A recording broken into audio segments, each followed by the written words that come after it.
કાલોલ નજીક બેફિકરાઈથી મોટરસાયકલ ચલાવતા સ્કૂલથી ઘરે પરત ફરી રહેલી સગીરાને ટક્કર મારતા ગંભીર ઈજા। પંચમહાલ જિલ્લાના કાલોલ તાલુકામાં મીરાપુરી બેડિયા ફીણિયું ગામ નજીક એક બેફિકરાઈ ભર્યા વાહન ચાલકે 14 વર્ષની સગીરાને ટક્કર મારતા અકસ્માતનો બનાવ સામે આવ્યો છે। પ્રાપ્ત વિગત મુજબ 13 જુલાઈના રોજ બપોરે અંદાજે 2 વાગ્યાના સુમારે ધોરણ 7માં અભ્યાસ કરતી કાજલબેન નામની સગીરા પોતાની પ્રાથમિક શાળામાંથી ભણી ઘરે પરત ફરી રહી હતી।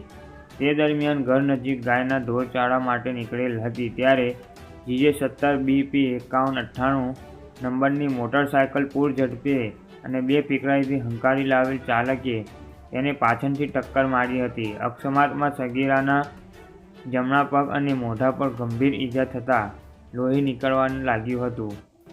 ઘટનાની જાણ થતાં પરિવારજનોએ તાત્કાલિક 108 એમ્બ્યુલન્સનો સંપર્ક જાણ કરી હતી જે થોડી જ વારમાં ઘટના સ્થળે પહોંચી ગઈ હતી। સગીરાને સારવાર માટે ગોધરા સરકારી દવાખાનામાં ખસેડવામાં આવી હતી જ્યાં હાલ તેની સારવાર ચાલુ છે। આ બનાવ અંગે સગીરાની માતાએ પોલીસ સ્ટેશનમાં ફરિયાદ નોંધાવી છે અને બેદરકારીપૂર્વક વાહન ચલાવી અકસ્માત સર્જનાર ચાલક વિરુદ્ધ કાયદેસરની કાર્યવાહી કરવા માંગ કરી છે। ફરિયાદને ધ્યાને લઈ પોલીસ તપાસ હાથ ધરાઈ છે।